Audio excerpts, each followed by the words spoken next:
Bonjour, bienvenue en direct de Baby Cool. Nous sommes toujours au Parc Floral et aujourd'hui nous sommes bien accompagnés puisque nous allons vous parler du confort et de la sécurité en voiture. C'est très important. Donc aujourd'hui on va vous rappeler les règles, les normes, tout ce qu'on a toujours un petit peu de mal à comprendre, ce qu'il faut faire, ce qu'il faut éviter de faire.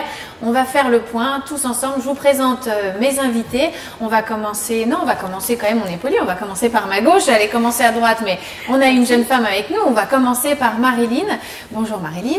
Bonjour. Vous êtes blogueuse, on vous connaît plutôt sous votre nom de blogueuse, c'est Sécurange. Sécurange, exactement. Et donc vous faites le tri des sièges auto pour nous, un premier tri en tous les cas, vous nous donnez votre avis. Exactement. Je donne des conseils, des règles d'usage, d'utilisation, de bons choix et je diffuse des informations pas trop techniques justement. Pour que les papas et les mamans puissent s'y retrouver. Pour que ce soit plus compréhensible. Un blog essentiel. À vos côtés, Christophe Ramon, vous êtes directeur d'études et de recherche de l'APR, qui est l'association Prévention Routière. Donc vous allez nous parler prévention aujourd'hui. Tout à fait. Donc on en saura un petit peu plus avec vous, on vous posera des questions un petit peu sur où on en est, comment est-ce qu'on fait passer les messages aux parents aujourd'hui. On compte sur vous pour nous en dire un peu plus. Je viens enfin à ma droite. Alors François Renaudin, vous êtes directeur de recherche sécurité auto du groupe Dorel. Donc c'est un peu grâce à vous que les sièges auto continuent d'évoluer. On va essayer de parler français, c'est mieux. Bienvenue parmi nous. À vos côtés, Farid Benjelal, vous êtes directeur technique du groupe Britax. Donc vous travaillez vous aussi sur l'avenir du siège auto. En tout cas, on essaye. Voilà, donc grâce à vous, on a des sièges de plus en plus performants. Je reviens vers vous, Christophe, et je voudrais commencer par vous faire réagir sur une étude qui, moi, en tant que journaliste et en tant que maman, m'a un petit peu choquée, qui est sortie en début d'année, c'était en février, si mes souvenirs sont bons, où on nous disait que 2 enfants sur 3 étaient mal attachés en voiture. Alors, je ne parle pas du tout attachés, mais mal attachés. Soit un siège mal fixé, soit une ceinture mal placée, soit des conditions pas respectées en tous les cas. C'est quand même fou qu'aujourd'hui on en soit encore à 2 sur 3 mal attachés. Oui, d'ailleurs c'est la 3e étude qu'on fait de ce type-là. On a commencé en 2009 et c'est vrai qu'à chaque fois on constate que les parents commettent de graves erreurs sur l'installation de leurs enfants. Disons que les erreurs les plus fréquentes sont pour les plus grands déjà, ceux qui doivent mettre un rehausseur. On a tendance à se débarrasser des rehausseurs dès que l'enfant a 6-7 ans, et c'est une erreur. Donc on enlève le rehausseur trop tôt. On l'enlève trop tôt, et souvent on installe mal la ceinture quand on met le rehausseur aussi.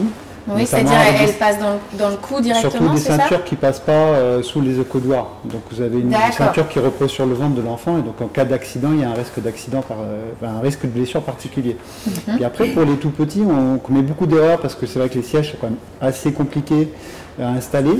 C'est vrai qu'il y en a certains, il faut quand même avoir fait des grandes études pour pouvoir comprendre les notices. Vous nous expliquerez pourquoi tout à l'heure. Souvent des enfants qui sont peut-être trop grands ou trop petits dans les sièges qu'on utilise. Et puis aussi pour les tout petits, on a peur de leur faire mal. Et en général, on installe le bébé et puis on n'ose pas tirer sur la sangle de peur que ça empêche de respirer. Voilà. Et si on ne tire pas sur la sangle, l'enfant n'est pas retenu. Donc il y a beaucoup d'erreurs qui sont potentiellement graves en cas d'accident. D'accord. Marilyn, vous avez beaucoup de retours des parents qui justement se retrouvent face à des sièges où ils ne savent pas trop comment attacher leurs enfants. Est-ce qu'ils ont conscience de mal les attacher?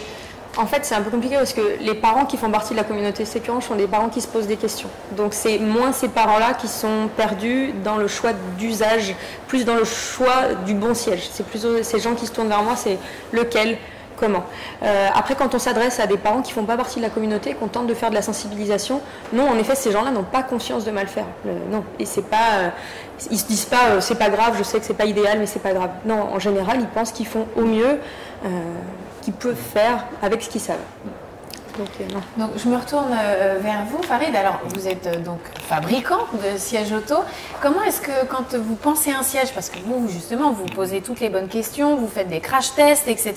Et quand le siège arrive chez les parents, il y a ce décalage entre tous les efforts que vous faites pour protéger nos enfants et l'utilisation que nous parents on en fait. Alors, premièrement, j'en reviendrai juste sur le taux de 2 enfants sur 3 sont mal attachés. Alors, ce taux est malheureusement international. Il n'est pas spécifique à la France. Oui, c'est pas que les Français. Même les Suédois, les Norvégiens, qui on dit toujours ils sont meilleurs que nous.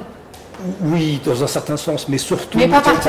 Pas partout. Irlande, ça fait plaisir. Irlande, États-Unis, France, Allemagne, Angleterre, on est autour de 70%. D'accord, on n'est pas plus bête que les autres. Non, non, absolument pas. Et ce qu'il faut dire, c'est que nous, constructeurs, on essaye toujours, d'apprendre, c'est-à-dire à partir des retours des clients, sur la complexité ou pas du siège. On essaie de faire des notices les plus simples possibles et on peut toujours faire mieux. Mais je dirais qu'il faudrait que les parents vraiment investissent du temps dans la lecture des notices. On ne les fait pas pour rien, on ne les fait pas pour la réglementation, on les fait vraiment pour eux. Et là, il y a vraiment un travail à faire. Et ce que les blogueurs comme vous, madame, réalisent aujourd'hui est très important pour faciliter le message. Peut-être notre message est peut-être trop technique, on pourrait l'améliorer, mais on fait le nécessaire pour... Il y a des jolis dessins quand même sur les sièges auto, avec en fonction de l'âge, par où doit passer la ceinture, avec des codes couleurs, des petites flèches. Oui, des pictogrammes. On essaye vraiment d'utiliser plus des pictogrammes que des textes, puisque les sièges ne sont pas faits pour un seul pays, mais pour l'Europe entière, ou le monde entier. Et la dernière chose que j'aimerais souligner, c'est qu'avant que le siège ne soit dans le marché, ou proposé dans le marché, eh bien, on réalise des études, entre guillemets, clients. Donc les sièges, une fois homologués, on ne peut pas le faire avant. Une fois que le siège est homologué... Oui, les parents testeurs ne prennent pas de risques pour leurs enfants. Donc on sollicite les parents testeurs et on leur sollicite sur l'installation, sur la notice d'utilisation et sur quelle que soit, je dirais, leur observation. Et de là, on essaie un petit peu de remonter l'information. Marilyn, vous participez, vous, à des tests avant la mise sur le marché, une fois qu'ils ont été homologués? Non, j'en ai jamais fait, non. Mais ça pourrait être intéressant, à la fois de par cette connaissance que j'ai du marché du siège, de l'utilisateur final, et puis de mon métier initial qui est l'ergonomie. Et je serais intéressée. On en discutera. François, vous, au sein du groupe Dorel, la prévention, c'est forcément quelque chose d'important. Comment est-ce que vous sensibilisez les parents ? Alors en fait, on a énormément d'éléments pour essayer de contacter les parents. On fait aussi des études consommateurs avant de lancer les produits, c'est très important. On essaie de développer aussi des services autour du siège, parce que c'est pas quelque chose de naturel. En particulier les sièges avec des ceintures. La ceinture a été inventée il y a déjà un bon moment par un Suédois pour retenir un corps d'adulte, et on lui fait faire des passages un peu complexes pour retenir des sièges auto. Donc on essaye de les informer au mieux sur aussi la compatibilité avec les véhicules. On développe des services où les consommateurs peuvent vérifier en fonction de leur véhicule si il va bien dans si le siège va bien dans le véhicule dont il dispose. On a des services sur de la location qui se développent, où il y a de l'échange qui se fait avec notre marque, notre société, pour pouvoir aider au mieux les parents. C'est aussi dans le développement de produits. J'ai parlé de la ceinture qui est un peu compliquée. L'Isofix, c'est quelque chose qu'on développe énormément, en particulier l'iSize, donc on reviendra peut-être dessus. Il faudra nous expliquer, Isofix, iSize, tous les numéros, il y a plein de choses à connaître. Des éléments qui permettent de faciliter l'installation et de s'assurer que le siège va bien dans la voiture. Alors, puisque vous m'avez lancé sur le sujet, on va en profiter. Alors, est-ce que vous pouvez nous rappeler ce que c'est que Isofix? Parce que ceux qui ont un siège, déjà, ils en ont entendu parler. Alors, mais s'il y a des parents qui attendent un bébé qui ne va pas tarder d'arriver, qui doivent choisir un siège, ils ne savent pas encore ce que c'est, peut-être. Alors, en fait, l'Isofix, c'est un système d'attache dédié qui est fait uniquement pour l'attache des sièges enfants dans la voiture, donc qui est obligatoire sur toutes les voitures de manière formelle depuis 2011, mais qui a déjà commencé bien avant. Donc, le parc est très, très équipé et qui permet une fixation simple. C'est pas ce qu'on trouve sur un siège auto, c'est ce qu'on trouve dans la voiture. Et en fait, c'est un élément très important. Les sièges enfants, ils sont dans les voitures. Et donc c'est aussi, là on n'est que fabricant de sièges enfants, mais c'est aussi la responsabilité des constructeurs. Et depuis quelques années, on voit une évolution très très forte pour la facilité d'accès des pinces, des ancrages Isofix dans la voiture, des systèmes d'anti-rotation qui sont ce qu'on appelle la sangle haute en français, qui permettent d'éviter le basculement du siège, ou bien la jambe de force. Ça, c'est une espèce de barre que vous avez sur le devant du siège qui va jusque par terre. Donc en fait, il y a deux systèmes qui existent, qui sont très simples. Il y a toujours des connecteurs rigides qui viennent se fixer sur les barres dans la voiture à l'interface entre le dossier et l'assise. Donc ça existe toujours, ces deux ancrages qui sont normalement très simples d'accès. Et puis il y a un système complémentaire qui évite la rotation du siège en cas de choc, soit une jambe de force qui vient prendre appui sur le sol de la voiture, sur le plancher de la voiture. Le plancher de la voiture. Pas très technique. Ou bien une sangle haute qui vient se fixer à l'arrière du siège et qui est identifiée maintenant sur la majorité des véhicules et qui permet aussi. Donc c'est beaucoup plus simple qu'une ceinture. Il y a des études qui sont faites, là il y en a une récemment qu'on a eue en collaboration avec l'APR, mais il y en a eu d'autres qui ont été réalisées aussi en Belgique auparavant, qui montrent que ces systèmes ont beaucoup moins d'erreurs d'installation que les autres classiques avec des ceintures. Donc ça c'est bon signe, ça veut dire que plus on évolue dans les sièges, moins les parents font d'erreurs sur l'installation. On peut descendre jusqu'à 10% de mauvaise utilisation, on en était à 70%, n'est-ce pas? Et bien avec Isofix et ce système simple d'installation, on arrive à réduire énormément le taux de mauvaise utilisation. Donc un siège sur 10 seulement. C'est quand même une belle avancée. Marilyn, toutes les voitures ont le système, on dit à partir de 2011 les accroches. C'est uniquement en Europe ou c'est dans le monde? Si on achète une voiture américaine, il y a le système aussi? C'est que l'Europe? Oui, alors, donc en Europe, depuis 2011, obligatoire sur toutes les voitures, mais comme le disait François Renaudin, c'était déjà vrai auparavant pour plusieurs voitures. Les Américains ont commencé un petit peu plus tôt, donc un petit peu plus tôt à installer le système. Donc ils ont, mais avec une grande différence, ils ont les mêmes ancrages dans la voiture, c'est la même norme, mais comment dirais-je, la réalisation sur le siège enfant. Alors ici, nous avons des crochets, on va appeler ça crochets ou des pinces fixes, rigides. Rigides. Eux, ils ont des pinces plutôt, on va dire, souples. D'accord. Qu'on appelle soft latch, mais c'est un terme technique. Un terme technique, soft si latch. Vous êtes passionné par les termes techniques, prenez des notes. Voilà, et qu'on peut aussi trouver, le soft latch, on peut le trouver ici. Mais c'est vraiment la grande différence entre États-Unis et Europe. L'Europe est restée avec des pinces rigides, indéformables. Et cela pour faciliter la facilité d'installation. Tout à fait. D'accord. Vous entendez peut-être la pluie tomber. On est au parc floral. Aujourd'hui, on n'a pas de chance. On n'a pas le soleil. On a la pluie. Alors, vous l'entendez peut-être un petit peu autour de nous. Mais voilà, quand il pleut, c'est important, encore plus important d'être bien attaché dans sa voiture. Marilyn, est-ce que vous pouvez nous faire un petit point des grandes normes, des numéros à retenir? Alors, je suis obligée d'ouvrir mon petit papier parce que moi, tout ça de sur les normes, le 129, le 44, enfin voilà, tout ça, moi, j'y comprends rien. Et je ne suis pas la seule. Donc, est-ce que vous pouvez nous briefer sur ce qu'il faut retenir et ce qui est essentiel à avoir en tête quand on va acheter un siège auto? Alors, d'abord les normes. D'abord les normes. On commence par ça. Alors, du coup, il y a deux normes qui cohabitent en ce moment. Il y a celle que vous connaissez, qui est plus historique, qui est la R44. On en est au 04 aujourd'hui, R4404. Donc, c'est comme les mises à jour des téléphones, ça évolue. Exactement. C'est des versionning, exactement. Donc, il y a celle que vous connaissez, qui est historique déjà depuis de nombreuses années, où les groupes de sièges étaient classifiés par le poids. Donc voilà, à chaque, vous aviez 5 groupes de poids, du 0, 0 plus, groupe 1, groupe 2, groupe 3. L'idée c'était de couvrir l'utilisation du siège auto de la naissance à 10 ans ou 1,35 m. D'accord. Aujourd'hui, on va parler en taille de l'enfant, ce qui ne veut pas dire qu'on n'a pas toujours un poids max. Il y a toujours quand même des poids maximum réglementaires pour des raisons de résistance et de sécurité. Donc il ne faut quand même pas oublier ces poids-là. Je trouve qu'on n'en parle pas suffisamment, malheureusement.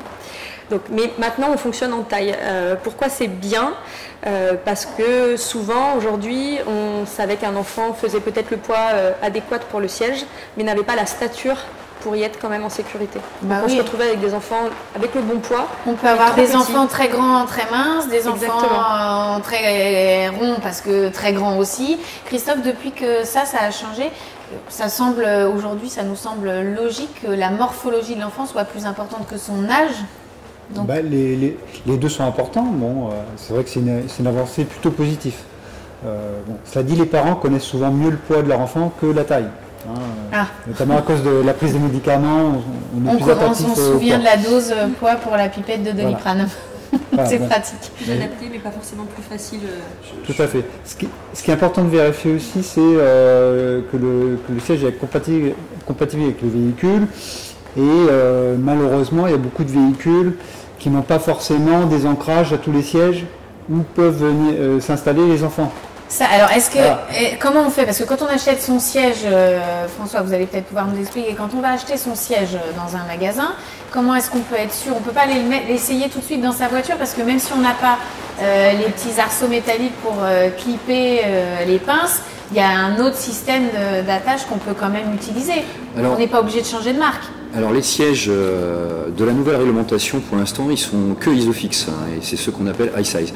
Donc si on n'a pas ça dans sa voiture, on ne peut pas l'acheter. Voilà. Mais normalement, très rare. Ce qui est très très rare, et puis il y a une incitation très forte avec d'autres organismes comme l'Euro NCAP pour augmenter le nombre de places high size dans les voitures. Les constructeurs ont des points, donc on voit une évolution très forte. Et on voit aussi une différenciation sur le marché avec des véhicules plus familiaux qui arrivent. Quand vous achetez, je ne vais pas citer de marque, mais des voitures sportives, vous n'attendez pas forcément à pouvoir facilement mettre vos enfants. Quand vous achetez des véhicules plus typés familiaux, là il faut qu'il y ait du service. La Ferrari, j'en ai dit 3, comme ça on est bon, on n'a pas hyper envie de mettre un siège autour. Voilà, donc il y a une différenciation qui se fait. Il y a des services, j'en ai parlé tout à l'heure. Dans les mêmes voitures, on est d'accord. Donc il y a des services qui sont mis en place, et la difficulté c'est qu'on vit une période de transition.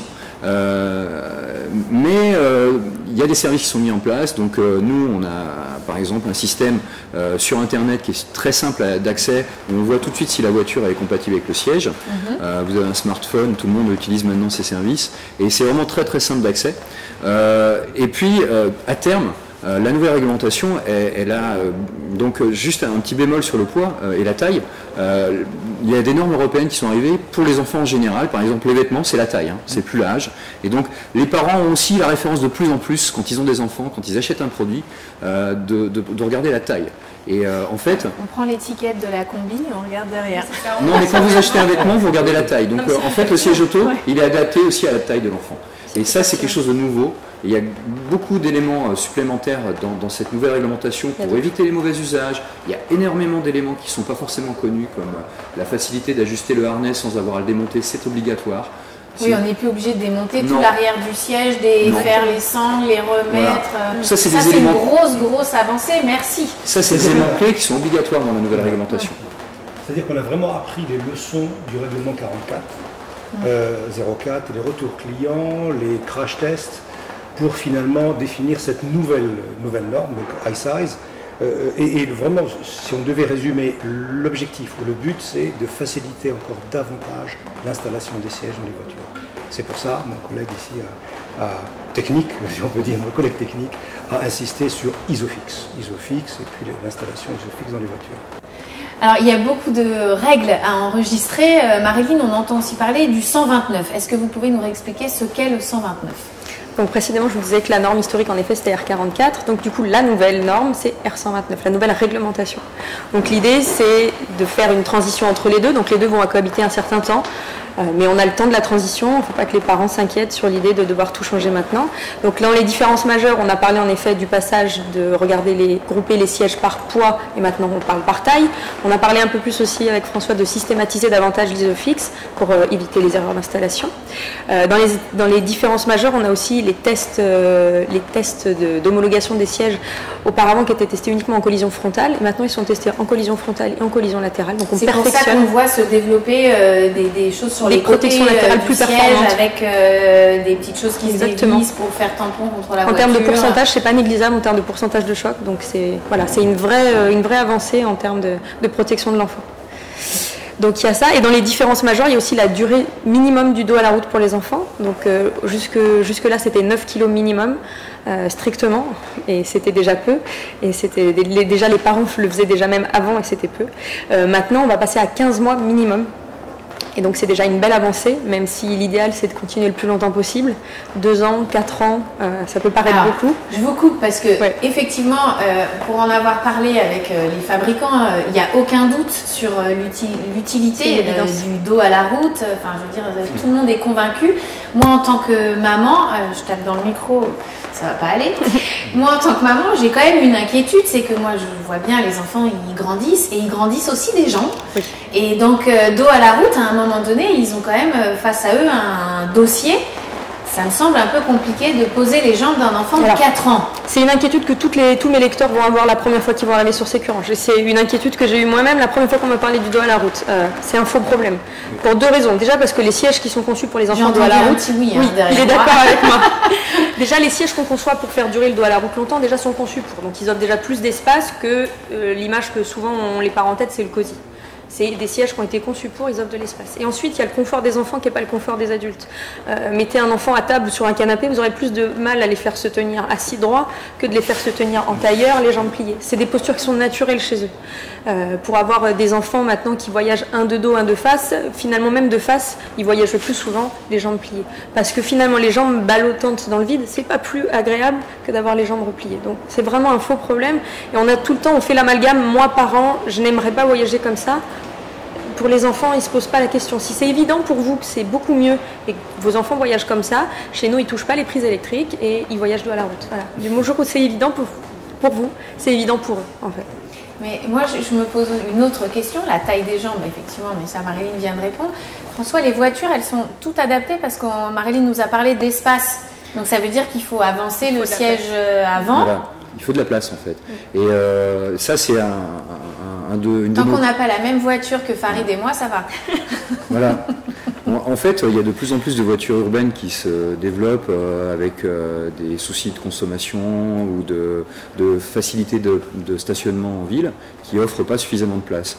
Où il faut faire des aménagements, condamner la place avant pour pouvoir récupérer. Donc c'est un souci et malheureusement c'est la tendance du marché automobile qui n'est pas pilotée par la sécurité enfant. Clairement, dans les premiers échanges qu'on a eus, le dos à la route jusqu'à 99 ans, c'est ce qu'il y a de mieux. Malheureusement... En conduisant, c'est dur, voilà. Le dos à la route, mais... Malheureusement, les voitures sont faites sont conçues pour que les personnes soient installées face à la route. Donc il y a un moment où ça devient compliqué, surtout dans les toutes petites voitures, et là il y a des solutions et il faut essayer d'apporter de nouvelles solutions. Le message du dos à la route, vous y travaillez beaucoup auprès des parents ? Alors déjà, on voit que c'est une réalité. Hein. Pour les tout petits, les parents utilisent des sièges dos à la route, ce qui n'était pas le cas il y a 5-6 ans. Hein. Donc il y a une évolution assez favorable sur le sujet. Donc effectivement, notre message, c'est de dire que c'est la position qui protège le mieux l'enfant. Parce que tout petit, il a une grosse tête par rapport au corps, il a des muscles du cou qui ne sont pas encore bien constitués. Et en cas de choc, c'est vrai que c'est le dossier qui va retenir la tête et le dos de l'enfant, et donc on aura beaucoup moins de blessures au niveau du cou.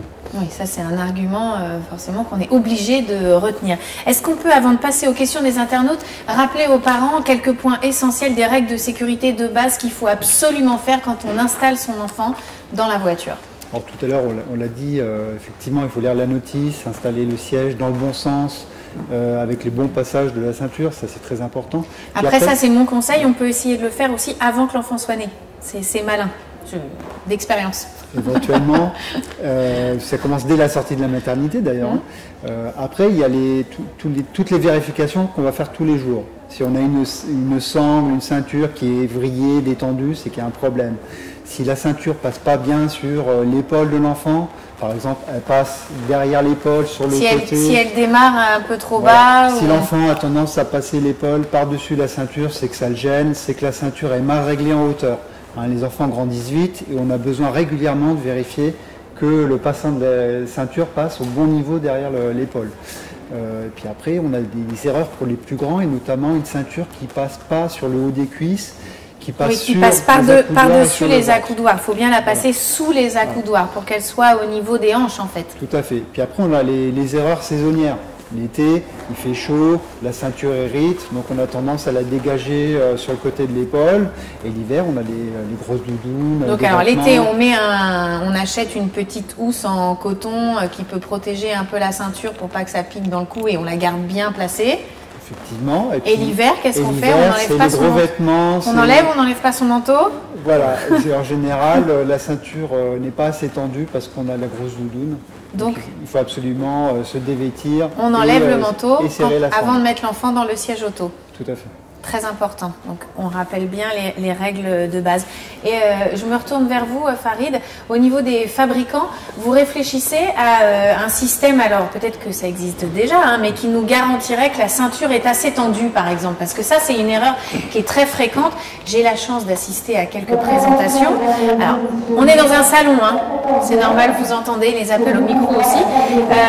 On nous avait fait faire le test une fois en nous disant, bah voilà, installez l'enfant comme vous pensez. On l'a fait et après on nous a montré, bah, il manque tout ça. Et en fait, c'est fou. On a l'impression pourtant d'avoir bien serré. Est-ce que vous, fabricants, vous réfléchissez à une solution qui permettrait aux parents d'être sûrs d'avoir assez tendu la sangle? Alors la solution existe déjà. Voilà. Depuis je suis trop vieille en fait, c'est ça.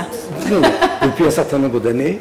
Et elle consiste en fait en un système qui permet de tendre la ceinture ou de mettre en tension la ceinture de la voiture. C'est-à-dire d'enlever le jeu de ceinture qui puisse exister, hein, et deux, de tendre la ceinture, ce qui permet en cas d'accident, de mieux retenir le siège par rapport à la voiture. D'accord. Deuxième élément, mise en tension du harnais. On a évoqué tout à l'heure que les parents ont peur finalement de tendre la ceinture du harnais, celle qui retient l'enfant dans le siège. Et là, il y a aussi un système qui existe depuis un certain nombre d'années, qui a été développé, qui indique aux parents, à un certain moment, une fois que la ceinture a été bien tendue, il y a un clic ou un bruit sonore qui va dire « c'est bon, vous avez atteint la tension qu'il faut, c'est bon. » Plus après, vous l'étouffez. Non, surtout pas, puisque le système a été étudié justement pour ne pas qu'il y ait de conséquences de ce type. Très bien. Bon, bah alors merci pour toutes ces bonnes pratiques qu'on retient bien, parce que c'est vraiment, on le rappelle, hein, un accident quand ça arrive, si on est bien attaché, ça évite des grosses blessures, donc vraiment très très important. Alors on a quand même des questions d'internautes. On en a 3 qu'on a sélectionnées, qu'on va vous poser. La première, elle est de Marion. Est-ce qu'on peut attacher les enfants avec leur manteau? Alors on y a répondu, mais comme c'est très important, Marilyn, je vous laisse répondre à cette question. Est-ce qu'on peut laisser les enfants avec un manteau dans un siège? Non, absolument pas. Les parents ont tendance à penser qu'ils servent suffisamment bien. Parce que c'est vrai qu'il y en a qui font quand même la démarche de bien faire, même avec le manteau. Et contrairement à ce qu'on pourrait penser, le manteau, la doudoune ou la combi pilote, souvent chez les tout petits, laisse une marge au harnais qui est vraiment non négligeable et qui laisse qui permet un mouvement dans le siège à l'enfant qui est assez dangereux pour lui. L'exemple que je donne souvent aux parents, c'est de comparer s'ils mettent leur doudoune dans les sacs qu'on aspire avec les aspirateurs. Oui. Voilà, entre la différence de volume qu'il y a le manteau avant et qu'aura après. Et toute cette différence de volume, elle va être compactée lors du choc et c'est là qu'il y a un danger. D'accord. Donc non, il faut l'enlever. Donc on retient bien, on enlève le manteau. Maintenant, il existe des petites couvertures que vous pouvez remettre. Il y a plein de systèmes d'accessoires de siège auto qui ont été créés pour pouvoir garder votre enfant au chaud. On a une question de Candice. Alors on va la poser à François. Est-il vraiment utile d'installer les enfants dans un siège auto jusqu'à 10 ans? Oui, c'est très important. En fait, la limite de 10 ans, il y a une obligation au niveau de la directive européenne et qui donne la possibilité de déroger à 10 ans. C'est ce qu'on fait en France, mais il y a des pays qui vont jusqu'à 12 ans. Et la raison, elle n'est pas une question, c'est pas lié à la taille de l'enfant, c'est lié à la maturité, au développement de l'enfant. En fait, il s'avère que les os, en particulier au niveau du bassin, acquièrent leur maturité entre 10 et 12 ans. C'est-à-dire qu'ils peuvent retenir la ceinture en cas de choc frontal, enfin ils peuvent supporter les efforts, que quand ils sont bien matures, c'est une question de géométrie de l'os, mais aussi de résistance, à partir de cette transition qui a lieu entre 10 et 12 ans. Donc, c'est pas une question de taille, c'est une question de maturité osseuse de l'enfant, et donc il est très important d'avoir une réhausse jusqu'au minimum 10 ans, et au mieux 12 ans. Voilà. Et la majorité des parents pensent que comme l'enfant est assez grand, il a presque la taille de la maman, même s'il a un petit peu la ceinture dans le cou, allez hop, on y va, on s'embête plus. Il y a aussi une image qu'il faut travailler, c'est-à-dire que c'est des produits pour enfants, et quand ils ont l'âge de 7-8 ans, ils se tournent plus vers le milieu adolescent, et c'est peut-être un petit peu difficile. Alors là, on a peut-être nous des progrès à faire pour changer l'image des produits, mais en tout cas... des sièges pour ados. Exact. Non, pas pré-ado, on est plus sur pré-ado, vous avez raison. Pré-ado, mais ça bouge beaucoup, les mentalités des enfants, donc c'est l'adolescence commence très tôt maintenant, de plus en plus. Malheureusement, c'est la psychologie en fait. Il faut avec un chargeur de téléphone incrusté dans le siège. On peut imaginer des solutions. Mais c'est très important et c'est un message à faire passer globalement. Utiliser les sièges jusqu'à 10 ans et on aura moins de mauvais usages aussi, hein, parce que ça compte énormément. À partir de 7-8 ans, il n'y a plus beaucoup d'enfants qui vont dans les sièges. Donc ça, c'est très important, on l'aura noté le plus longtemps possible dans les sièges. C'est pas anecdotique, c'est pas pour le plaisir, c'est pas pour avoir un accessoire de plus dans la voiture, c'est pour la sécurité de votre enfant. Une dernière question qui nous vient de Leslie. Jusqu'à quand installer les enfants dos à la route? Alors, on en a déjà parlé. Christophe, vous voulez vous lancer? Actuellement, il y a beaucoup de produits de sièges auto pour enfants qui permettent de les maintenir dos à la route jusqu'à 9 kg. Donc on y arrive très vite. Hein. Un enfant à 6-7 mois, il est déjà limite par rapport à ce type de siège. Par contre, c'est vrai que les sièges aujourd'hui évoluent avec la nouvelle norme. On aura des sièges qui permettront de faire voyager les enfants jusqu'à environ 15 mois. Donc là, c'est sûr que c'est un réel progrès. Donc on va demander à Farid, vous, chez Britax, donc vous avez des sièges qui permettent de conserver le dos à la route jusqu'à quel âge? Alors, jusqu'à 15 mois avec les nouveaux sièges iSize et bien au-delà, jusqu'à 3-4 ans, principalement pour le marché scandinave et notamment suédois, parce que la Suède, depuis, je dirais, 4 décennies, a adopté le dos à la route de 0 jusqu'à 4 ans, de la naissance jusqu'à 4 ans. Et donc, voilà les deux types de produits. De produits qui existent. Et je dirais la règle et le message qu'on doit faire passer, c'est adopter la position dans la route, je dirais, le plus longtemps possible. Et chez Dorel? Alors nous, on a des sièges iSize qui vont jusqu'à 3-4 ans dos à la route, d'autres qui vont jusqu'à 2 ans dos à la route. Donc de toute façon avec l'iSize c'est un minimum 15 mois et la plupart des constructeurs qui se lancent dans cette aventure iSize essayent de faire en sorte que ça soit le plus tard possible. Voilà. Bon, merci à tous pour d'avoir répondu à nos questions, nous en avoir appris un petit peu plus sur les sièges et on se rappelle le dos à la route le plus longtemps possible, le réhausseur pour les grands c'est très important, on enlève les manteaux quand on voyage et puis bien sûr on fait attention quand on prend le volant. Je vous souhaite une bonne journée. Ciao!